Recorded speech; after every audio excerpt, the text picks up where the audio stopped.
Hi guys, ఈ వీడియోలో నేను లెఫ్ట్ ఓవర్ రాజ్మా కర్రీతో డెలీషియస్ చాట్ ఎలా చేయాలో చూపిస్తాను. చాలా టేస్ట్ అండ్ చాలా ఈజీ.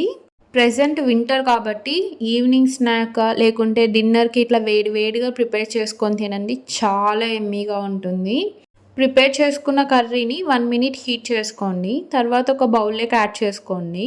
ఇందులో చిన్నగా చాప్ చేసుకున్న ఆనియన్స్ యాడ్ చేసుకోండి. మీకు ఇష్టమైతే టొమాటోస్ యాడ్ చేసుకోవచ్చు, క్యారెట్ యాడ్ చేసుకోవచ్చు, కుకుంబర్ యాడ్ చేసుకోవచ్చు. నేనైతే ఓన్లీ ఆనియన్స్ తీసుకున్నాను. అండ్ ఇక్కడ ఆనియన్స్ చిన్నగా చాప్ చేసుకోండి. అవి యాడ్ చేసుకున్నాక ఒక 1 to 2 స్పూన్స్ పెరుగు యాడ్ చేసుకోండి. మీకు ఇష్టమైతే కొంచెం ఎక్కువ కూడా యాడ్ చేసుకోవచ్చు. టేస్ట్ అయితే చాలా బాగుంటుంది. మనం దహీ పూరి తిన్న టేస్ట్ ఉంటుంది. చాలా అంటే చాలా బాగుంటుంది. అండ్ పైన కొంచెం సేవ్ ఆర్ మిక్చర్ యాడ్ చేసేసుకొని తినండి. వేడిగా ఉన్నప్పుడే తినండి. చాలా బాగుంటుంది. వీడియో నచ్చితే లైక్ చేయండి, షేర్ చేయండి, ఛానల్ సబ్స్క్రైబ్